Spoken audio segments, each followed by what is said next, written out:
Good morning to all students.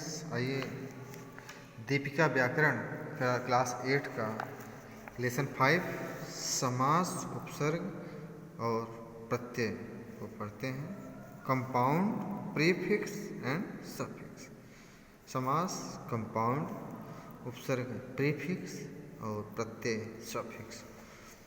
समास को देखते हैं। आइए, समास का शाब्दिक अर्थ होता है छोटा या संक्षिप्त करना। समास का शाब्दिक अर्थ क्या है? छोटा या संक्षिप्त करना अथवा अपनी बात को कम से कम शब्दों में प्रकट करना। जैसे 10 हैं मुख जिसके, अर्थात रावण, दशानन। आराम की कुर्सी, आराम कुर्सी। गगन को चूमने वाला, गगन को चूमने वाली, गगन चुंबी। और 3 रंगों का समाहार, तिरंगा। परिभाषा देखिए, जब 2 या 2 से अधिक शब्द मिलकर, जब 2 या 2 से अधिक शब्द मिलकर एक नया शब्द बनाते हैं तो इस प्रक्रिया को समास कहते हैं। समास करने के बाद जो शब्द बनता है, समास करने के बाद जो शब्द बनता है उसे समस्त पद या समासिक पद कहते हैं। जैसे दशानन, आराम कुर्सी, गगनचुंबी और तिरंगा समासिक पद। समासिक पद में 2 भेद होते हैं, पूर्व पद और उत्तर पद। समासिक पद के पहले भाग को पूर्व पद, समासिक पद के पहले भाग को पूर्व पद और दूसरे भाग को उत्तर पद कहते हैं। जैसे रसोई घर में रसोई पूर्व पद है और घर उत्तर पद। समास विग्रह देखते हैं क्या है। समस्त पदों को अलग अलग करना ही समास विग्रह कहलाता है। जैसे समस्त पद और विग्रह देखते हैं। जलधारा, जल की धारा, विग्रह हो जाएगा। सप्ताह, विग्रह करेंगे 7 दिनों का समूह। समास मुख्य रूप से 6 प्रकार के होते हैं। कितने प्रकार के बच्चों? 6 प्रकार के। समास के भेद 6 प्रकार के होते हैं। तत्पुरुष समास, अव्ययी भाव समास, द्वंद्व समास, बहुब्रीहि समास, द्विगु समास, कर्मधारय समास। आइए तत्पुरुष को समझते हैं। तत्पुरुष समास जो होता है, जिस समास में दूसरा अर्थात उत्तर पद प्रधान हो, दूसरा अर्थात उत्तर पद प्रधान हो, उसे तत्पुरुष समास कहते हैं। जैसे देशवासी, देश का वासी। विशेष तत्पुरुष समास में दोनों के बीच आने वाले प्रसर्गों का लोप हो जाता है। विभक्तियों के अनुसार तत्पुरुष समास के 6 भेद हैं। कर्म तत्पुरुष, कर्म की विभक्ति का लोप। कर्म तत्पुरुष, कर्म की विभक्ति को जो इसका चिन्ह है इसका लोप हो जाता है। समस्त पद और विग्रह देखते हैं। आइए बच्चों, यश प्राप्त, यश को प्राप्त, यही को जब समस्त पद करते हैं तो यह हट जाता है। यश को प्राप्त को हटा देंगे तो समस्त पद हो जाता है। परलोक, परलोक गमन, परलोक को गमन। स्वर्गगत, स्वर्ग को गया। ग्रामगत, ग्राम को गया। करण तत्पुरुष, करण की विभक्ति से या द्वारा, इसका जो चिन्ह होता है से या द्वारा, से या के द्वारा का लोप हो जाता है। जैसे समस्त पद है भूख मरा, भूख से मरा, तो यहाँ पर से हट जाता है तो समस्त पद हो जाता है। मन से माना हो जाएगा मन माना। तुलसी द्वारा कृत, तुलसी कृत। ज्ञान से युक्त, ज्ञान युक्त। आइए संप्रदान तत्पुरुष, संप्रदान की विभक्ति के लिए का लोप। देश के लिए भक्ति, देश भक्ति। मार्ग के लिए व्यय, मार्ग व्यय। युद्ध के लिए भूमि, युद्ध भूमि। सत्य के लिए आग्रह, सत्याग्रह। गौओं के लिए शाला, गौशाला। माल के लिए गोदाम, माल गोदाम। आइए देखते हैं अपादान तत्पुरुष, अपादान की विभक्ति से का लोप। हृदय से हीन, हृदयहीन। पथ से भ्रष्ट पथ भ्रष्ट, धन से हीन धनहीन, भय से भीत भयभीत। संबंध तत्पुरुष, आइए देखते हैं। संबंध की विभक्ति का के की का लोग, गंगा का जल गंगा जल, पवन का पुत्र पवन पुत्र,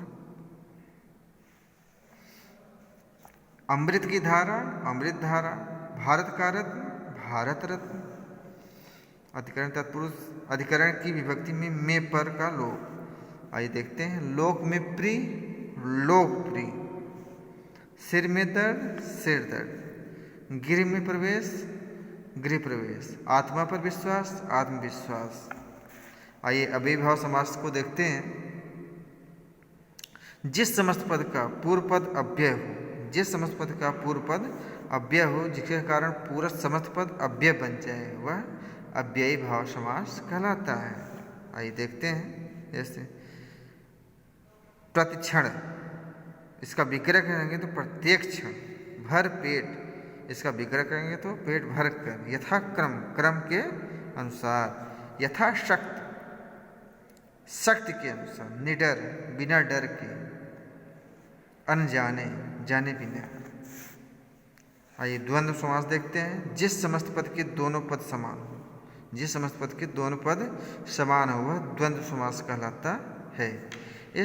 इसका विग्रह और एवं या शब्द लगाने पर होता है।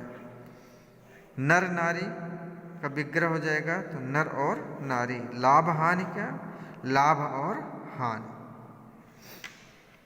दिन रात का दिन और रात, जलवायु का जल एवं वायु। आइए देखते हैं बहुब्रीहि समास को।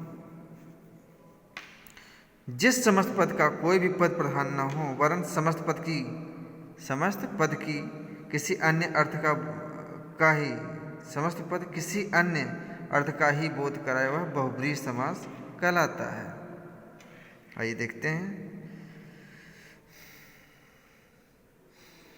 लंबा है लंबोदर समस्त पद है, इसका विग्रह जब करेंगे तो लंबा है उदर जिसका अर्थात गणेश, चक्रधर चक्र को धारण करने वाले अर्थात विष्णु। अंशुमाली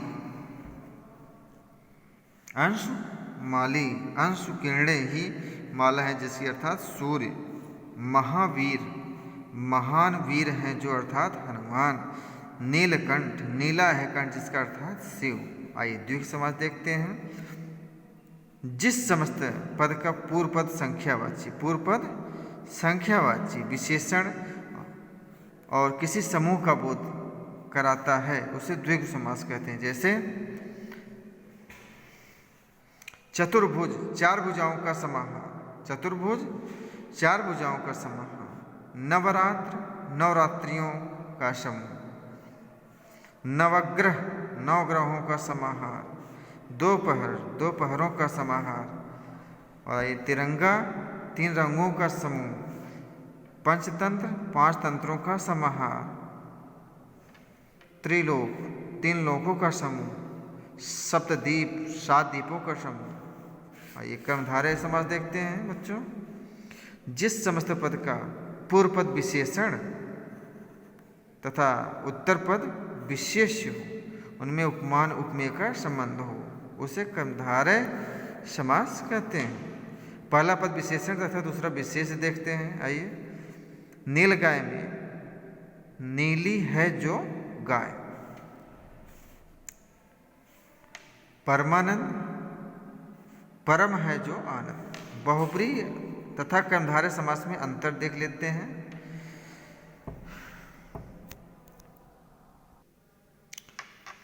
बहुब्रीहि तथा कर्मधारय में अंतर। बहुत से शब्द बहुब्रीहि तथा कर्मधारय दोनों के उदाहरण होते हैं। वह शब्द किस समास का है, यह उसके विग्रह पर निर्भर करता है। यह उसके विग्रह पर निर्भर करता है। यदि समस्त पद के पदों में विशेषण विशेष्य का संबंध, विशेषण विशेष्य का संबंध हो अथवा उपमेय उपमान का संबंध हो, वहाँ कर्मधारय समास माना जाएगा। परंतु यदि दोनों पदों के मेल से किसी अन्य अर्थ का बोध हो, उसे बहुब्रीहि समास माना जाएगा। जैसे नीलकंठ समस्त पद है, विग्रह होगा नीलकंठ। नीलकंठ नीला है, नीला कंठ है जिसका अर्थात शिव, तो नीलकंठ कर्मधारय समास हो गया। यहाँ पर विग्रह करने पर नीला कंठ आ रहा है, कर्मधारय समास, लेकिन नीलकंठ नीला कंठ है जिसका अर्थात शिव, ये बहुब्रीहि समास। द्विगु और बहुब्रीहि समास में अंतर देख लीजिए। द्विगु व बहुब्रीहि समास में अंतर करने के लिए उसके विग्रह पर ध्यान दें। जैसे दशानन, दस आनन, द्विगु समास, पहला पद संख्यावाची है।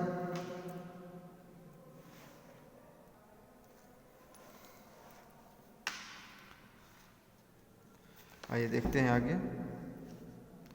दशानन,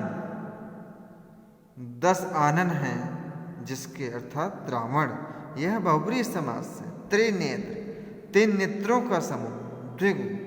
त्रिनेत्र, तीन नेत्र हैं जिसके शिव, बहुब्रीहि समास।